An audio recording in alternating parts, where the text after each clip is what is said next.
Mbola faly miarabantsika tsirairay avy maneran-tany mpanaraka ny YouTube ny tenako amin'ity andro asabata mahafinaritra ity ary mamerina ny fiarabanantsika eto an-toerana ihany koa izany.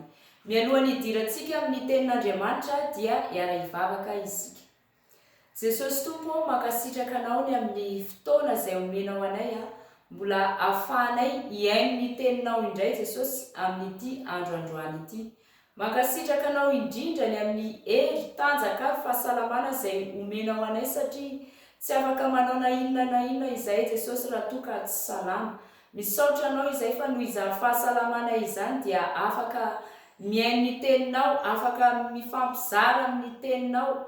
Misaotra Tompo malalo, mangataka aminao Tompo, anendry ny lelako ianao raha hitendy eto Jesosy ary mangataka aminao ihany koa Tompo, ameno anay ny fanahinao, ameno anay tsirairay avy, koa sokafo ny masom-pananay, sokafo ny fonay, andraisanay Jesosy ny teninao ary mba ho tany lonaka aniriny ny teninao ane ny fonay tsirairay avy ary mba ho mpiaino mpankatoa ny teninao izay fa tsy mpiaino fotsiny ihany. Koa mitenena Tompo fa voninkaino anao izay amin'ny anaran'i Jesosy. Aleluia, amen.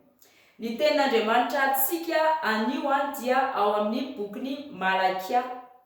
Malakia toko voalohany dia ny andininy 4 ka hatramin'ny 7. Malakia toko voalohany dia ny andininy 4 ka hatramin'ny 7. Rehefa hita ny teny dia vakiana amin'ny anaran'i Jesosy Kristy Tompo. Ny titra hoe fanompoam-pivavahana tsy mendrika ny Tompo. Ny zanaka dia manaja ny rainy ary ny mpanompo dia manaja ny tompony. Koa raharay aho aiza ary izay mba ajako, ary raha tompo aho aiza izay tahotra ay, hoy Andriamanitra, tompony izao rehetra izao. Aminareo mpisorona izay manamavo ny anarako, hoy ianareo hoe amin'inona no anamavonay ny anaranao? Amin'ny fitondrana hanina voaloto eo amin'ny altarako, nefa hoy ianareo hoe amin'inona no andotonay anao? Amin'ny filazanareo hoe ny latabatry ny Tompo dia fanimbazimba, ary raha biby jamba no entinareo hovonoina atao fanatitra dia hoe tsy ratsy va izany? Ary raha mandringa sy marary no entinareo dia hoe tsy ratsy va izany?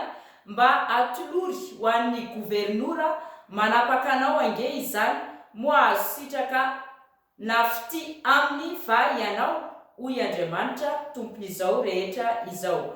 Koa miangavy anareo aho andeha mifona amin'Andriamanitra mba hamindrany fo amintsika, fa ny tenanareo no nahatonga izao, moa handray anareo amin'ny mpankasitrahana va izy, hoy Andriamanitra, tompon'izao rehetra izao. Amen.